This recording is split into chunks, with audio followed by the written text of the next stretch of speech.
Finally, oh, this to the Nigerian Exchange Group and London Stock Exchange, wherein the whooping sum of 1.004 trillion naira was declared as profit before tax. This caused the group to be reported all over the media as the first, quote, Nigerian financial institution to cross the 1 trillion naira mark in profit. It is our finding that these figures, as contained in the audited statements, are mere conjectures hurriedly put together by Segun Julius Agbaje and his team to deceive the Securities and Exchange Commission, the Financial Reporting Council of Nigeria, the Central Bank of Nigeria, and even the customers and investors into believing that it all is well with GTB, even when it is not. Ladies and gentlemen, there is no gainsaying the fact that Guaranty Trust Bank Limited has become notorious over the years for engaging in deceptive accounting practices to artificially inflate profit figures. For example, no substantial pieces of evidence was presented by Segun Agbaje to support the assertion that GTCO PLC made over 1 trillion naira in profit as at 30th June 2024. Even at that, it is very possible that the figures were generated through the process called round tripping. This is a process where funds are moved in and out of the bank through different accounts or entities to create an illusion that there are legitimate transactions going on in the bank. The combination of this process and other unethical issues, business practices, within the bank points towards the direction of systemic corruption, fraud, and money laundering, which we have asked the media, anti-corruption agencies, and the government to further investigate. It is feared that such ugly situation, if not properly checked, could have the tendency of not only undermining customers, investors' confidence in the bank, but pose significant risks to the stability of Nigerian financial sector. Surprisingly, Segun Julius Agbaje did not tell Nigerians that the corporate image of GTB Limited has been terribly battered and shattered in many foreign countries where it is in operation. He lied by stating in the recent audited statements that GTCO PLC ensures compliance with disclosure requirements under the disclosure and transparency rules of the UK Financial Conduct Authority, FCA. The truth is that Guaranty Trust Bank UK Limited was sanctioned by the same FCA to pay a financial penalty of £525,000 for breaches of Principle 3, Management and Control, of the authority's principles for businesses between 19th May 2008 till 19th July 2010. In another development, the FCA imposed on Guaranty Trust Bank UK Limited a financial penalty of over £10,000, £10 million, pursuant to Section 206 of the Financial Services and Markets Act 2000. As usual, the bank agreed to resolve this matter at the earliest stage, and they got a 30% deduction from their fines. This brought the total money paid as penalty by GTB in UK to the sum of about £7,671,800. The FCA, in justifying this financial penalty, which was paid with customers and investors' funds, mainly from Nigeria, it was paid before 24th of January 2023. The FCA stated that Guaranty Trust Bank Limited again failed to put in place policies and procedures to prevent and detect money laundering.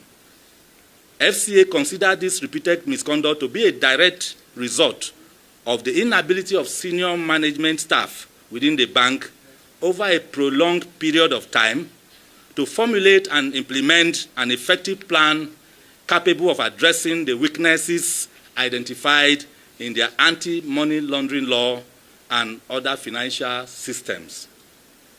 Finally, ladies and gentlemen, our investigation took us to the Bank of Ghana, where we discovered that the foreign exchange trading license of Guaranty Trust Bank Ghana Limited was suspended for a period of 1 month with effect from 18th March 2024. The press release dated 4th March 2024 indicates that the said license was suspended as a result of various breaches of the foreign exchange market regulations, including fraudulent documentation in foreign exchange operations. By that press release, the Bank of Ghana cautioned GTB to put in place effective controls to ensure strict adherence to the extant regulations and guidelines of the country. At this point, we begin to wonder the number of infractions that GT Bank would have committed within the mother country, Nigeria, without any action or penalty from both the government and anti-graft agencies. We make bold to say that it is not too late for these regulatory bodies and government agencies to act, and the time to act is now. Recommendations.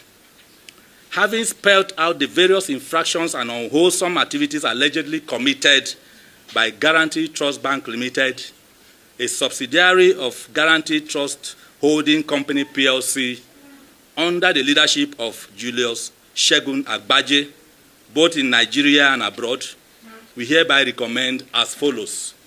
1, that the Governor Central Bank of Nigeria should forthwith dissolve the board and management of Guaranty Trust Bank Limited. This will pave way for thorough scrutiny of accounting books of the bank with a view to ascertaining its level of compliance with relevant banking laws, regulations, and guidelines.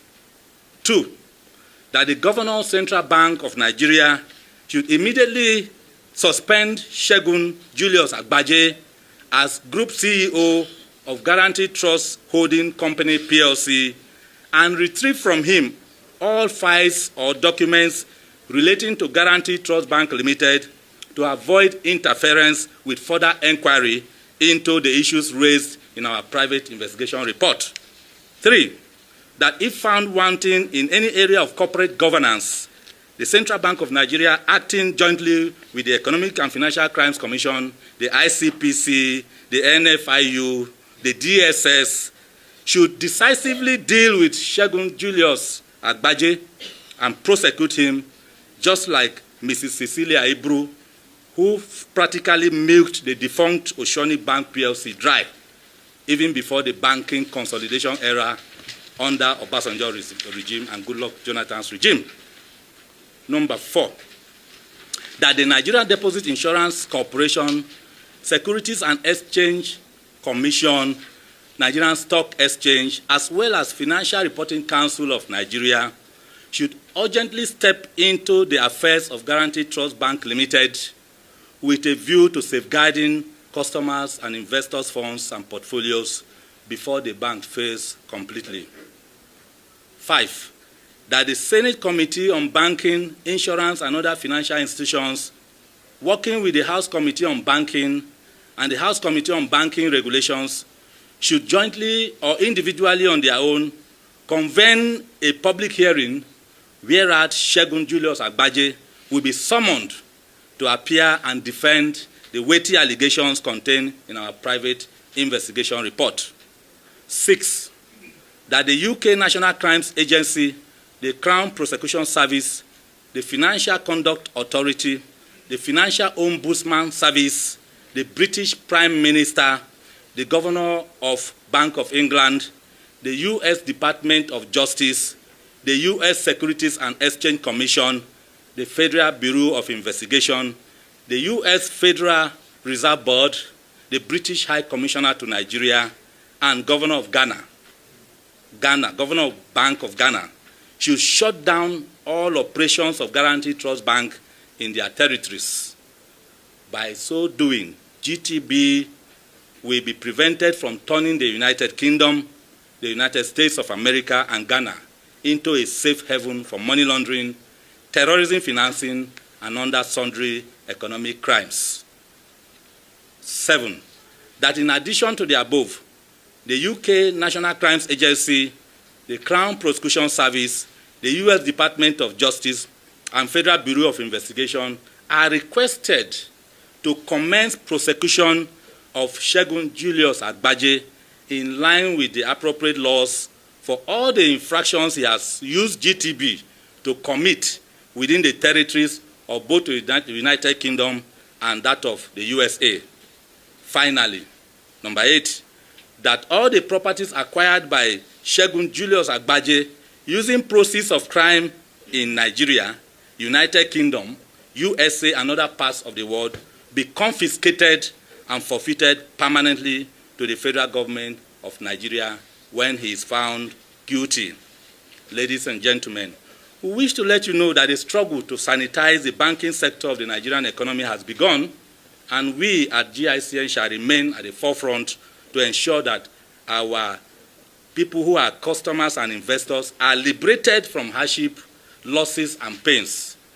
Copies of our PIR, we have made them available here, and they will be distributed to the media. The reason for that is for you to carry on more inquiry. We are not lying. We are not talking out of point. We have documents to back whatever we have said in this press conference. So I want to thank you so much for coming today. And as we go on with this journey by next week, we will invite you again to join us. Thank you, and God bless you.